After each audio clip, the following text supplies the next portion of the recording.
Hello and welcome to part 1 of our hair care video series of tutorials, and what we're going to do is show you how to remove stray hairs like the ones around the forehead here.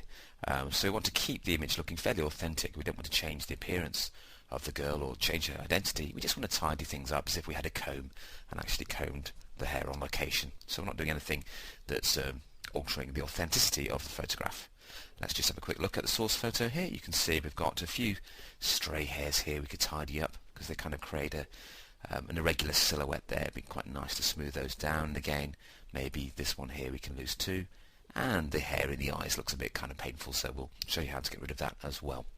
And you'll end up with a shot that looks like this. You can see the foreground hairs have been replaced, but the trick is to replace them with skin that looks natural.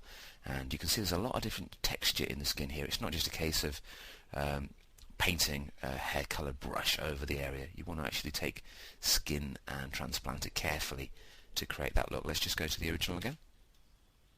And this version here. And you can see I've kept this nice curve because this is quite attractive. But I've lost these stray wispy hairs, and the hair now that was in the eye has disappeared. And the tools we're going to use to sort this out are the clone stamp, just to bring the eyebrow further along to hide the hair there, and more importantly the healing brush tool, because the clone stamp tends to take the exact pixels and just plonks them wherever you want it to go, but the healing brush blends them with their neighbours to create a much more successful transplant. In fact, I couldn't have done this foreground area here on the forehead with the clone stamp. It just wouldn't have worked. You'd have had much more blotchier skin. But it's worked quite well. As you can see, there's the before, and fairly convincing after.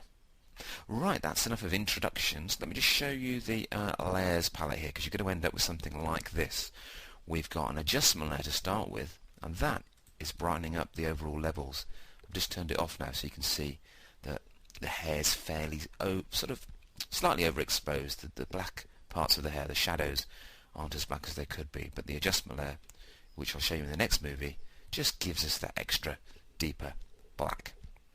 We've got some hair transplants there. Just have a look over here when I turn this on and off. You can see that's just to tidy up some of the hairline. And also there's the skin. And this is clone skin. You can see little patches of it there that we're going to clone onto a separate layer, or heal onto a separate layer just to patch over, or skin graft if you like, some spare skin to hide those hairs.